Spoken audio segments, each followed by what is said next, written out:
La conférence d'avant-match de Hansi Flick. Attendez, bougez pas, je vous explique. Hansi Flick, j'attends le match de demain avec impatience. Il nous reste 10 matchs de championnat, tous d'une importance capitale. Un ou deux joueurs pourraient être mis au repos demain. Il vise sûrement Pedri ou De Jong et Ansu Fati. Je pense que la meilleure position pour Gavi est 6-8. Je suis très content de sa performance au poste de numéro 6 car il a une excellente possession et une excellente capacité à conserver le ballon.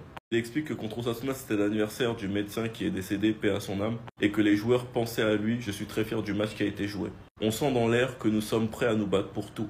La Liga, la Coupe du Roi et la LDC. Ansu Fati, on verra s'il est possible qu'il joue, on a besoin de lui.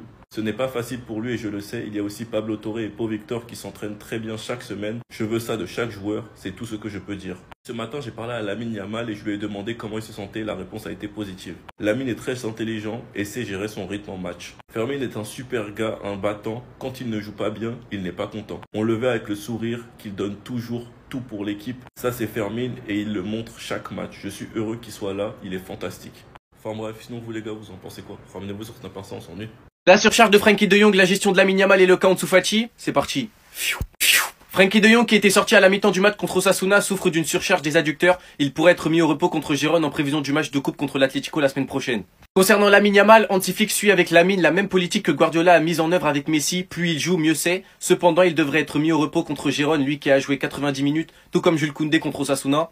Le Barça qui va rentrer dans les 10 dernières journées de la Liga avec des matchs très abordables et le Classico à 4 journées de la fin. Hansi Flick s'est d'ailleurs exprimé dessus, il reste trop de matchs pour penser à autre chose, il reste 10 matchs et l'important est de gagner le prochain pour pouvoir commencer à penser au suivant. Hansi Flick qui s'est d'ailleurs exprimé sur les rotations dues au calendrier chargé, tous les joueurs peuvent jouer, demain une décision sera prise pour savoir si un ou deux joueurs seront au repos. Tout le monde est disponible pour jouer, c'est donc une bonne situation. Il s'est exprimé sur le cas Ansu Fati qui s'était échauffé mais qui n'était pas rentré face à Osasuna. On verra bien, si on a besoin de lui, il jouera, mais je sais que ce qui lui arrive n'est pas facile. Pau Victor et Pablo Torre s'entraînent très dur et je veux voir ça, que chacun me prouve qu'il mérite de jouer. On termine avec une bonne nouvelle, Christiansen a repris l'entraînement avec le groupe et il reviendra dans environ 7 à 10 jours. Et au passage, Pedri est le meilleur joueur du monde, rendez-vous demain pour qu'il vous le prouve encore. Dites-moi vous en pensez en commentaire les gars, n'hésitez pas à vous abonner, vous êtes des bons de nous, on avance.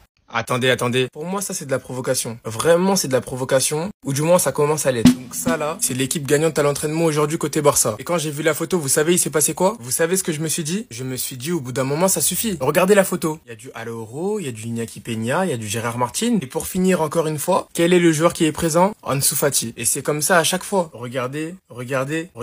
Bon, j'avoue, là, j'ai voulu gratter. Je vous ai montré 2 fois la même. Mais comprenez-moi, j'ai pas toutes les photos. Mais c'est déjà arrivé plusieurs fois. Et à force de voir toujours la même chose, moi, je commence à me poser des questions. Il est H24 dans l'équipe gagnante, mais il joue pas. Et me dites même pas qu'il est là par hasard, que c'est les autres, il en fait juste partie. Arrêtez-moi tout ça. La situation de Ansu Fati, on la connaît. Le Barça a voulu le vendre, etc. Mais lui, il voulait pas partir. Mais à l'heure actuelle, il est présent. Il a l'air d'être bon à l'entraînement. Mais malgré ça, il joue jamais. Hier, dans la journée, j'avais mis ça en story TikTok. Sachant qu'on affrontait Osasuna dans un contexte particulier et que c'était un match en retard. Je me disais qu'au vu des prochains matchs, c'était le match le plus potable dans lequel on pouvait voir Ansu Fati. Et la vérité qu'on l'a pas vu. Et si dans ce contexte-là, il est pas rentré, c'est que vraiment c'est fini. Ansu Fati, comme vous le savez, moi je l'aime beaucoup. Comme tout le monde, j'aurais aimé qu'il s'impose au Barça. Donc bien sûr, ça me fait mal. Quand je vois cette photo, ça me fait encore plus mal. Et pour finir, imaginez la douleur quand chaque semaine, je le vois dans l'équipe gagnante à l'entraînement.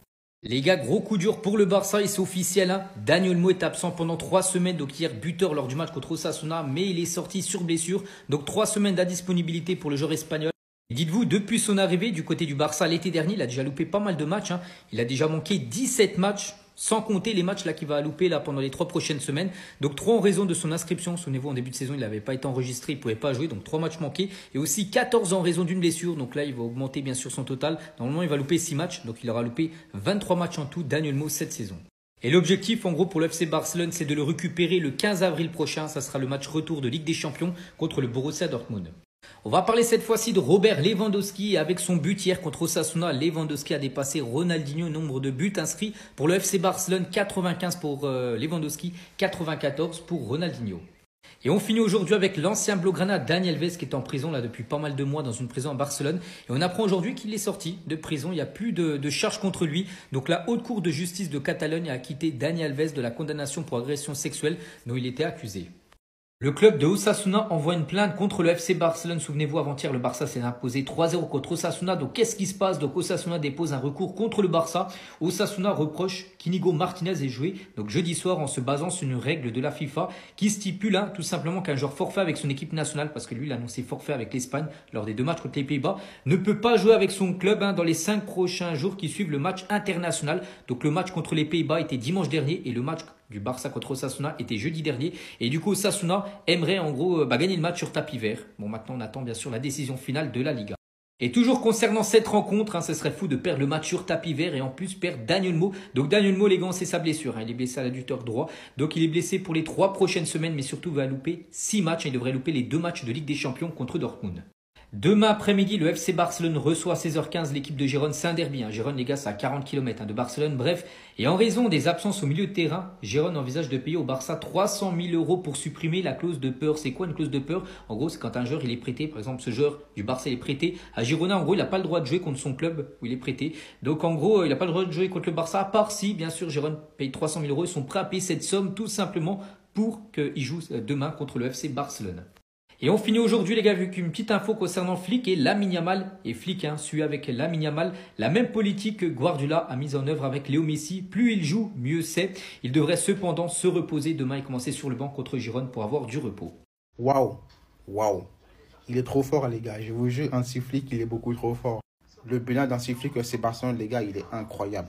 Invaincu sur 19 matchs. 33 victoires en 44 matchs, toutes compétitions confondues, 75% de victoires. Seul Luis Enrique, 76% fait mieux dans l'histoire du club parmi les coachs à plus de 10 victoires. Mais c'est qu'il y a une différence entre le FC Barcelone d'Hansi Flick et le FC Barcelone de Luis Enrique. Le FC Barcelone de Luis Enrique, les gars, à cette époque-là, Barça, voilà, on avait le moyen d'acheter qui on voulait et quand on voulait. On avait notamment Luis Suarez, Messi, Neymar.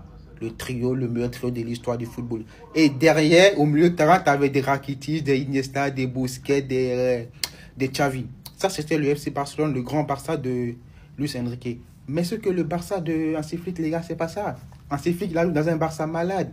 Il prend un Barça en difficulté, un Barça malade. Un Barça qui a des problèmes d'argent, on va pas se mentir. Mais malgré ça, il arrive à faire ce qu'il fait aujourd'hui avec le FC Barcelone. Les gars, c'est impressionnant. C'est totalement impressionnant. Parce que je n'imagine même pas si tu donnes le FC Barcelone de 2015 de Luis Enrique à Hansi Flick. Qu'est-ce qu'il fait avec? Qu'est-ce qu'il fait avec? Ou si tu donnes les moyens nécessaires à Hansi Flick de recruter qui il veut. Je pense que ce jour-là, les gars, c'est... Je ne pourrais même pas imaginer ce qu'il est capable de faire, les gars. C'est trop. Franchement, respect à lui. Respect. Rien que d'avoir pris ce FC Barcelone déjà en difficulté, respect à lui. Non mais ce but, non mais je crois que c'est la plus grosse clim de l'histoire du foot en vrai. Et le football ce soir-là, il s'était arrêté. Classico Real Barça, le but de Messi, plus la célébration. Jamais on pensait qu'il allait faire ça. Jamais on pensait qu'il allait faire ça. C'était impossible. Non mais ce jour-là, je vous le dis, j'ai pas reconnu Messi. Vraiment, en 2025, je me demande qu'est-ce qui s'est passé dans sa tête à ce moment-là. D'habitude, Messi, on le connaît, il fait pas ça. Là, devant tout le Bernabéu, il te montre son maillot, regardez mon nom, mon numéro 10. Non, ce soir-là, il marque à la 93e un but extraordinaire en plus de ça. Et il enlève son maillot en mode vénère. En plus, ce jour-là, les vrais, ils s'en rappellent. Ce jour-là, vous vous rappelez tous, le mouchoir dans la bouche, tellement ils l'ont charclé. Il y avait Casemiro qui arrêtait pas de faire faute sur faute. Il n'arrivait pas à l'arrêter, il voulait le mettre par terre. Il y avait Sergio Ramos. Ce jour-là, Messi s'est embrouillé avec Ramos. Et tu rajoutes à ça Marcelo qui lui avait mis un coup de coude. Messi l'avait saigné de la bouche. Non, ce soir-là, Messi, il était tellement fort, les gars, je m'en rappelle, mais c'était trop. Vraiment, je crois, sur un match, j'ai jamais vu un Messi autant fort. Et c'était une dinguerie de faire ça dans un classico. Face au Real Madrid Prime, en plus, Real Madrid 2017. T'avais Cristiano, Bale, Benzema, Kroos, Modric. Non, les gars, ce qu'il a fait, c'est énorme. La célébration, peut-être la célébration la plus iconique de l'histoire du foot.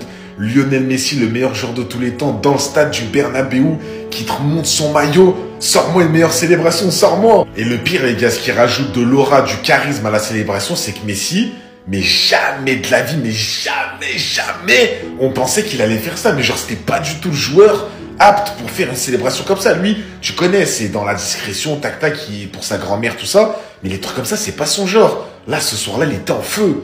Vous rappelez-vous de cette action ?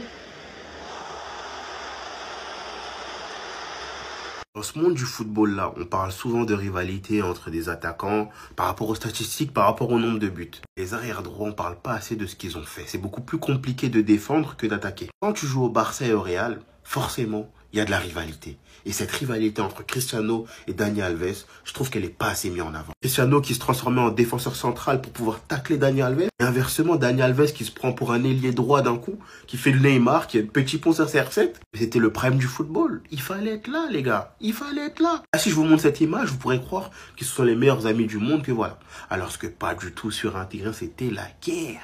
C'était la guerre, ils se détestaient. Dans ce football-là, je suis nostalgique parce qu'on retrouve plus ce genre de confrontation entre un défenseur et un attaquant. J'ai cru avec Araujo en poste d'arrière droit à l'époque, face à Vinicius, il y avait une rivalité de fou malade à chaque Classico. Et tout ça, on l'a perdu maintenant, c'est des statistiques, c'est des duels à distance entre des buteurs, etc. Mais c'est moins intéressant, c'est moins régalant pour les yeux. Quand les gars, n'hésitez pas à me dire ce que vous en avez pensé. Et surtout, la question qui fâche, qui a été le meilleur pour vous?